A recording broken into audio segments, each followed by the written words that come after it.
When you went back through the offseason and evaluated your guys, I know you guys break it down every single play, sometimes 2 or 3 times.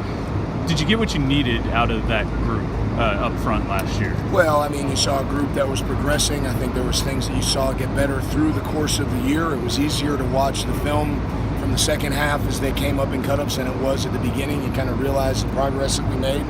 But I think us as coaches, you're never satisfied. You never get what you want. But I will say that we were playing better as the year went along, and hopefully we pick up where that left off this spring. Did you see a big step with Rashad Weaver, and do you expect another one this offseason? Yeah, I did see a big step with him. You know, I mean, his pass rush got more appropriate. You know, I think as you're a young player, you're trying to do one style of pass rush regardless, and then, you know, the scouting report gets out on you, and they're able to protect against that, and he did a better job as the year went along of doing multiple things, and his pressures and sacks started to really ramp up a little bit as the year went along. You have experienced guys inside and Watson camp. There's some pretty talented young guys too. Yeah. Is that a pretty competitive situation still? Yeah, I mean, you know how it is. I mean, we're always competing. There's no starting job that's ever locked up. Twyman has a ton of experience as well. So those three really bring back the most experience. But I'm really excited about, you know, Devin Danielson has some experience. The new redshirt rule allowed him to play a little bit. David Green, Tyler Bentley, you know, so you feel like you got a nice group of young guys that are learning from those other 3 or 4 that have experience. So I'm excited about what the future looks like. Tackles have different roles and different jobs. They're not always going to put up big numbers. But do you think with the 2 older guys that you have in the middle, are they the type of players that you think can put up some stats, can get in the backfield and make some plays? I think they're the type of players that fit what we do here. You know, we're a vertical attack type of defense, meaning we're working on getting up the field, and, you know, we're not as much, you know, some teams play a 3-4 and kind of are more sideways gap maintenance type of team. We are a vertical charge attack team, and I think, you know, with Keyshawn and Twyman and Amir Watts, those guys are showing that they're getting really good at how to vertically attack and make good, fast decisions. That plays into it, and the other guys that are, you know, young and behind them are really learning from them. So I'm excited about the stats that they can produce for us. Jones obviously played a good bit, and figure he's going to step up to a bigger role this year. What about behind those 2 starters at end? What have you seen? Yeah, I mean, you know, Deslin has, you know, some experience at, you know, inside and outside. We're kind of exclusively playing him at end right now.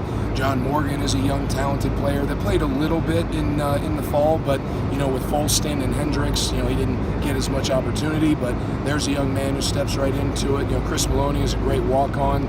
We're actually getting some inside guys, some reps on the outside for certain situations, so that'll be a little bit by committee. But you're right, Patrick and Rashad Weaver are the front runners right now to start, but again, competition is open. Knowing we're 6 months away from the season starting, is Patrick ready for that step up to be a, you know, all-the-time player?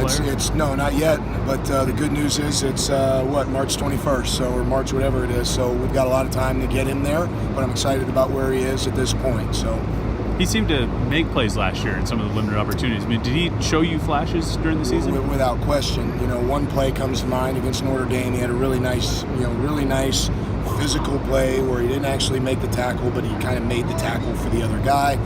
That's when you started seeing him make full speed decisions, change the line of scrimmage, which is the first job for us, is to reset the line of scrimmage in their backfield, and start seeing signs of him do that, and it just kind of went along from there, and his role and his reps went up from there. So I'm excited about where he is. Sorry if you already asked. Okay. But, you know, last year this was a point of depth for your group with this team. You still feel that way, that it's a pretty deep group overall? Well, I've learned over the years it has to be. I mean, there's no choice. And you know, I made the mistake early in my career of not training for depth, and you have to. You've got to have a minimum, in my mind, of 4 tackles and 4 ends ready for every game. You know, things happen. This is a collision sport, so that means you're going to have 5 or 6 trained and ready, so that if something happens, those guys that maybe are below the 4th spot, so to speak, can move up into that position or that role. So, you know, we've got a long way to go. We're in practice 4 of spring ball, but I feel like we have the opportunity to really build some quality depth by the time it's game time in September. With that said, I mean, you said you'd like to have 4 guys. Now I'm thinking when you named defensive end, you pretty much only named 4 guys. I mean, are you a little concerned? No, I'm not, because we're training multiple guys. I think we have some nice young talent that's coming in. We'll see if those guys can play a role. But again, we're cross-training a few guys from the inside.